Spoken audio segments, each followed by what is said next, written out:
चौकशीचा तिसरा दिवस आहे. काय नेमक्या मागण्या घेऊन बसलात? मी ग्रामपंचायत सदस्य असून भाणेगाव येथील. माझं नाव प्रशांत मनोहर शिंगणवाड आहे.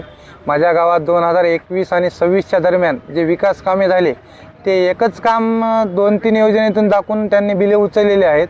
तरी बिना जिओ टॅगिंगचे 70% फोटो अपलोड आहेत आणि सर्व कामं डुप्लिकेट पद्धतीचे आहेत. मी BDO साहेबाला ऑनलाईन पोर्टलच्या माध्यमातून बिलं काढून सादरसुद्धा केलेले आहेत.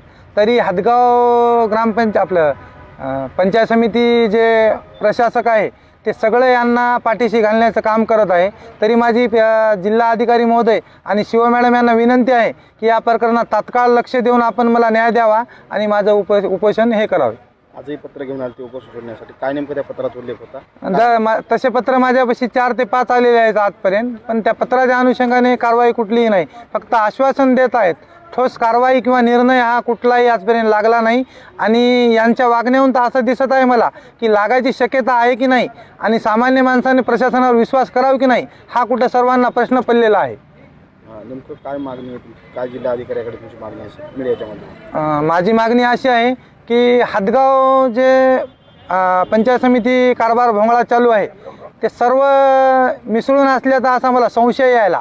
तरी माझी संगनमतानं तरी माझी प्रशासनाला विनंती आहे की आपण स्वतः यात नांदेडची समिती स्थापन करून यावर स्वतः लक्ष देऊन माझ्या गावातली चौकशी करावी अशी माझी शिव मॅडम आणि जिल्हाधिकारी महोदयांना विनंती आहे.